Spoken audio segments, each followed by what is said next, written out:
Yahoo! Hello, hello, hello mga masters! Kamusta po ang lahat? Halika kayo! Samahan niyo na naman ako at tayo'y mag-ikot-ikot po dito sa Madeline Park. Dito lang po sa Baltimore Drive, El Paso, Texas, USA. So, samahan niyo ako at tingnan natin kung anong makikita natin dito sa kanilang park. Ang ganda ng kanilang mga grass dito, super green. At dito tayo sa sidewalk. At lupa yung kanilang sidewalk dito. At nasa gilid lang talaga tayo, literal, ng kanilang dinadaanan ng mga kotse.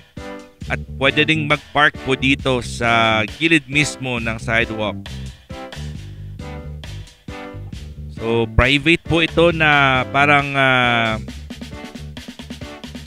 may mga maraming bahay po dito sa gilid. So, hindi po ito busy street. Pero syempre, yung mga nakatira po dito, sila yung mga dumadaan dito. Mga kotse po nila dito yung ano. Kasi sa likod lang po ito ng yung lugar na ito ay sa likod ng mga maraming establishments. Malapit din po ito sa amin. O, tingnan nyo, meron silang sunflower. Ganda ng sunflower nila. Tsaka hindi ko lang alam kung ano yung orange na bulaklak na to.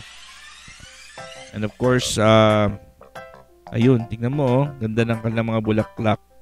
Mga wild po ito kasi dito yan mainit kasi dito sa amin sa El Paso eh. Tingnan natin, meron din silang kanina puno yun, yung puno nila, pear yun kanina eh. Daming bunga din yung pears nila. Alright, ikot tayo. Tingnan natin kung ano makikita natin sa doon sa bandang doon sa may mga puno doon eh. Mga benches din pala. So maraming dito, maraming pumupunta ding siguro mga residente po nila dito. Kasi harapan lang ng bahay nila park. So malamang yung iba dahil time check 11:35 ngayon ng tanghali. So I guess na bumabalik po sila from their work para kumain ng lunch. Kung minsan po ay pinapalabas po nilang kanilang mga aso. Meron dito yung kanilang park partner. Kern Place po ang lugar na ito. Kern Place Park Partner. Ipasok tayo dito. Tingnan natin kung ano yung matatagpuan natin. Ayun, meron silang playground. Nakapunta rin ako dito naglaro ako dito ng basketball noon. So playground nila po ay made of sand po yung kanilang So welcome. This play area is being designed for children 2 to 5 years of age. Adult supervision is required. Tingnan natin yung kanilang mga facilities sa kanilang playground. Ang ganda ng mga playground po nila dito kasi may nagme-maintain talaga. Welcome, bienvenidos. This play area is being designed for children 5 to 12 years of age. Pareho din. Adult supervision is required. Yun, ang dami. May mga magti-taste-trace ka. Ganda ito sa mga bata. So, may mga manibela, kotse, numbers, and basic shapes. Tic-tac-toe. Pwede tayo maglaro ng tic-tac-toe dito. XXX. Panalo na ako. Yes. Meron silang mga maze. Ayun, musical instrument po yan. Pero sira na yata yan eh. Meron silang maliit na slide para sa mga toddlers. Ganda ng lugar nila. Tsaka covered din siya. Ditong area ko covered. So anytime pwede maglaro. Pero yung problema na kasi dito sa El Paso is mainit talaga. So kahit na may cover yan, may tendency na masusunog din para yung balat natin. So ito naman yung may chastity belt. Alam niyo ng chastity belt. So swing naman po ito. Swing para na safety gear yun. Para ilagay mo lang yung legs ng bata dyan sa loob. Yung kanilang twirling. Swing. Slide pala yun, slide. Yun, slide in a straight. Yung monkey bars po nila. Helicopter po ito di ba? Helicopter. So, monkey bars po nila. Ang daming mga, iba-ibang styles. Umiikot din to parang helicopter yan. Monkey bars po nila. Ayun yung regular na monkey bars, yung hanger na monkey bars. May mga benches po dito sa mga mahilig mag-date. Sana all. Ang mga puno po nila dito, ang alagang-alaga yan. Kasi may nagme-maintain talaga dito eh.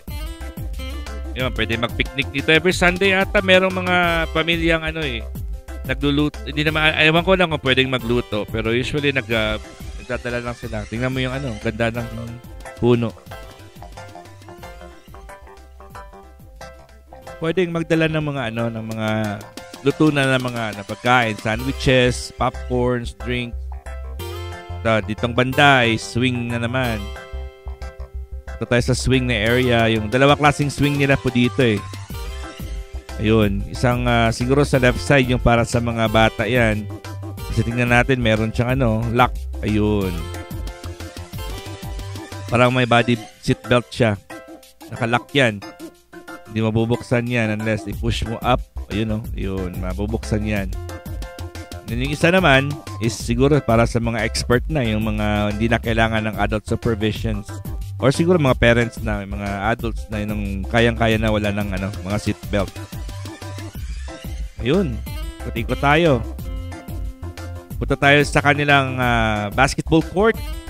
At so far, kung maalala ko, siguro mga 2017, 2018 din po ako naglaro dito. Naglaro po ako dito ng 5-on-5. At may mga kaibigan din pa ako dito noon pero hindi ko na alam kung sino yun. Mga bata pa yun eh. So metal chain din po yung gamit nila sa ring nila. Nakipaglaro din ako dito, puro mga kabataan eh. So medyo takbo-takbo lang ako.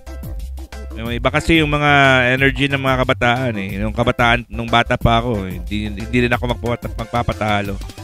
So converted din po ito, double function po. Doon tayo nang galing kanina. Double function po yung kanilang court, basketball court at saka tennis court. So tennis court / basketball court. So dito tayo lalabas sa kabila, doon tayo nanggaling, dito tayo lalabas sa kabila. At nandito rin yung kanilang bicycle. Dito yung Madeline Park bicycle rental po nila. So $6 per day po ito. So, syempre, babayaran mo yan. Siguro pwede mong i-park yan sa ibang lugar, di ba? Parang hindi ko lang alam yung rules nila. So, meron palang iba't ibang kulay. May pula. Ito, merong puti / blue. At meron tayong blue. Ayun, iba tatlo yung kulay na pipilian natin dito. Share the love. Be connected. El Paso B-Cycle. Ayun, so, marami din pala silang branches dito or mga stations, tawag nila stations dito sa El Paso sa lugar namin. So tingnan natin kung ito yung kanilang mga stations po dito sa El Paso B-Cycle.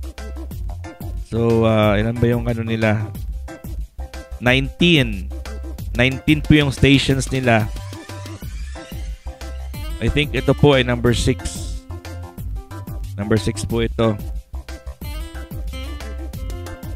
So maganda yung mga ganito, no? Kasi honest sila eh.